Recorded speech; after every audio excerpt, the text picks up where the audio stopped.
आज का रात्रि क्लास है 18 जून 1968।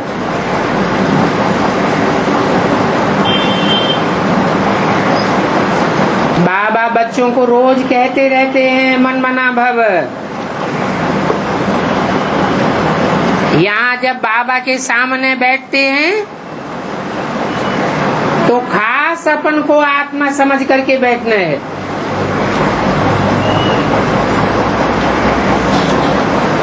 बच्चे फिर भी भूल जाते हैं, देह भान बना रहता है।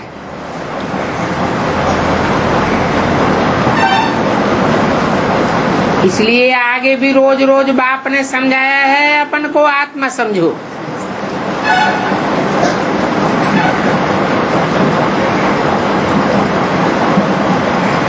तुम बच्चों के लिए अभी सिर्फ संगम युग में ही इस शिव भगवान वाच है। वो शिव परमात्मा ज्ञान का सागर है।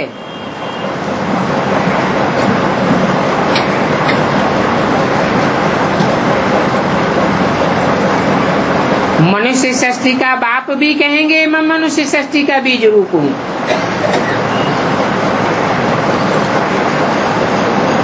परंतु वह भी तब कहते हैं जब आत्माओं का बाप उनमें प्रवेश करता है।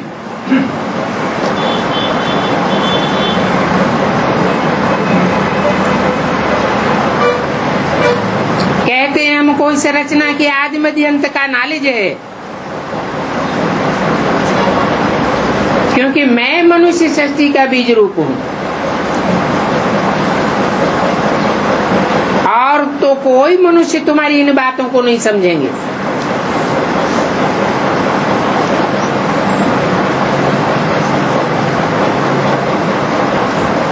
तुम्हारा तो साकार में गुरु भी है।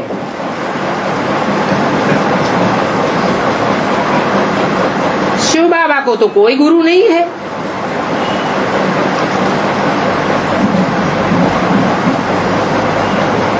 यहाँ की परंपरा से गुरु करने का रिवाज चला आता है, परंतु भक्ति मार्ग में तो देहधारी गुरुओं को गुरु कर लेते हैं।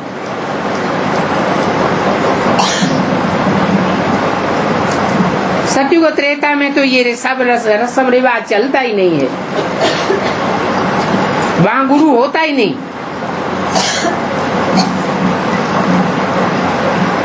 अभी तुम भी कहते हो हमने गुरु किया है।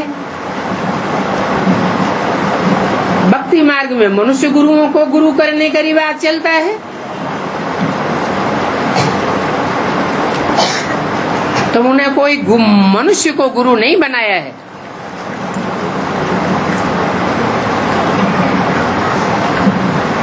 क्योंकि अगर मनुष्य को गुरु बनावेंगे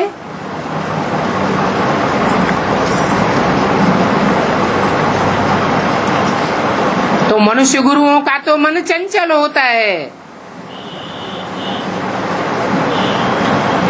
तुम्हारे मन में भी चंचलता आती रहेगी। यहाँ तो हमारा गुरु भगवान है, जिसका मन अमन रहता है, कभी भी मन चंचल नहीं होता, सदैव स्वस्थिति में रहने वाला है। इसलिए कहते हैं अपन को स्वस्थिति में स्थित करो।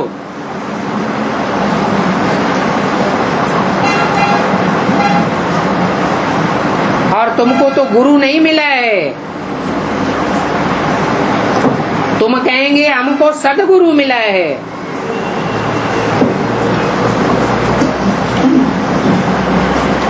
भक्ति मार्ग में तो सिर्फ कह देते हैं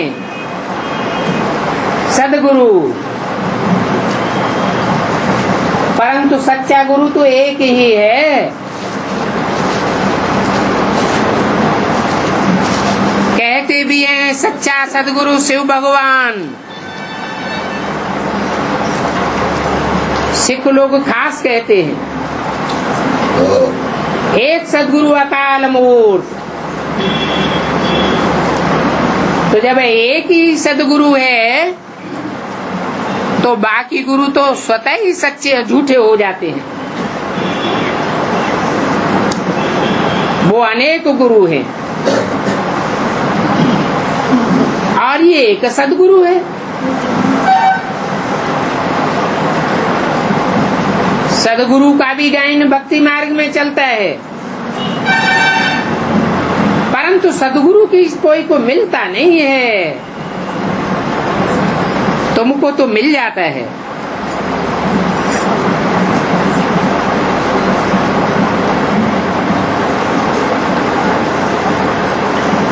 सिख लोग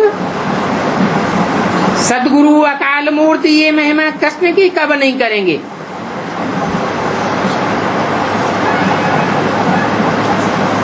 कृष्ण कोई सदगुरु नहीं है।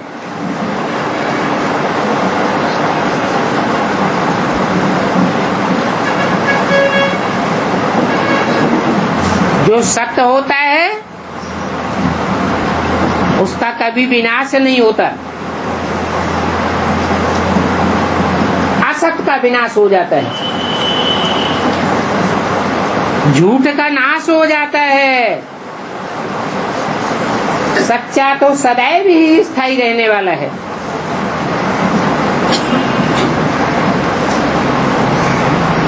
तो उस एक भगवान की महिमा ही अलग है।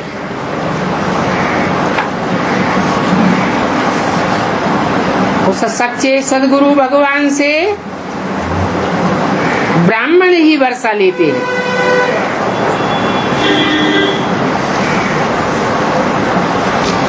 जो सच्चाई से पवित्रता के लिए पुरुषार्थ करते हैं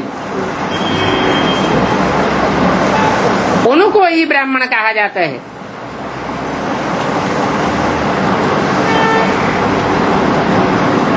ऐसे ब्राह्मण देवता बनने का वर्षा लेते हैं और मनुष्य से देवता तो कोई धर्म पिता बना ही नहीं पाता है।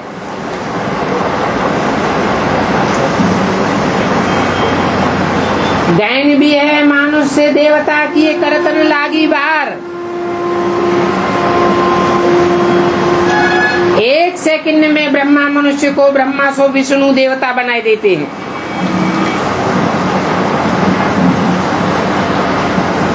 नहीं तो ये देवता पद कहाँ से आया।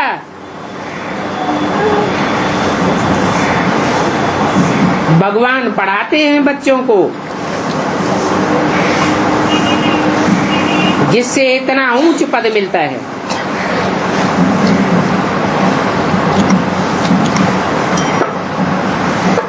ये पढ़ाई आप ही सिद्ध कर देती है कि हमको शिव बाबा पढ़ाते हैं। मनुष्य गुरुओं की तो पढ़ाई लिमिटेड होती है, क्योंकि मनुष्यों की पढ़ाई पुस्तकों में बांधी जाती है। शास्त्रों का ज्ञान भी पुस्तकों में बंधा हुआ है। भगवान आकर के जो ज्ञान देते हैं वो कोई शास्त्रों में नहीं बांधा जा सकता। अनलिमिटेड ज्ञान देते हैं।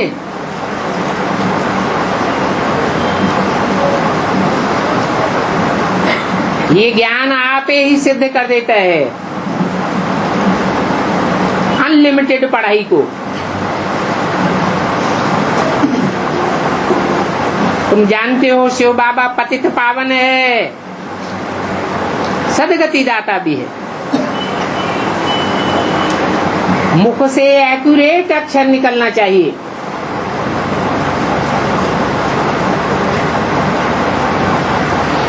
सदगति माना ही स्वर्ग और दुर्गति माना ही नरक।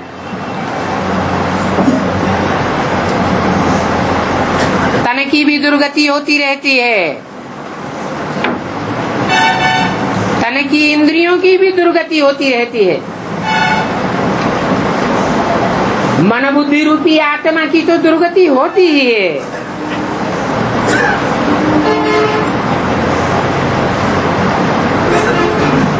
अधोगति कहा ही जाता है नरक को। नर अर्थात मनुष्य। मनुष्य जो भी रचना रचता है, चाहे वो इब्राहिम, बुद्ध, क्राइस्ट ही महान मनुष्य क्यों न हो, वो रचना नरक ही बनाती है।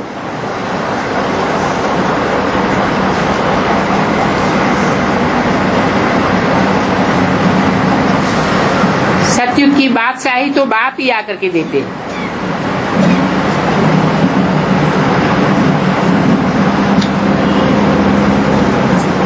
परंतु बाप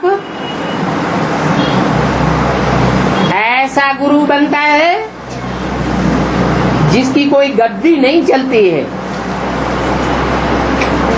उन गुरुओं की तो गद्दी चलती चली आई है।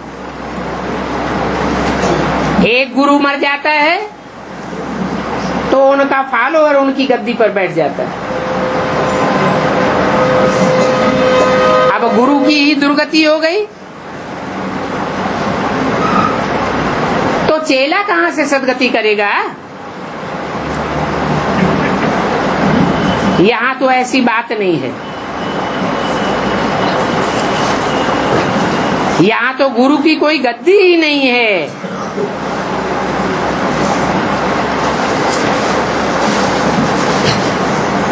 बेसिक ज्ञान में भी ऐसे ही चलता है। एक ब्रह्मा गुरु में शरीर छोड़ गया तो दूसरे को गुरु बना करके गद्दी पर बैठा देते हैं, फिर उनकी मत पर चलते रहते हैं।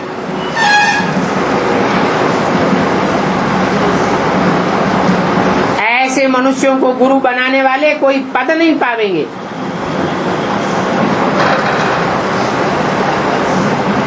वो कोई भी बाप से वर्षा नहीं पावेंगे। इन देवताओं ने तो बाप के द्वारा सिखाए हुए सत्कर्मों से गद्दी पाई है।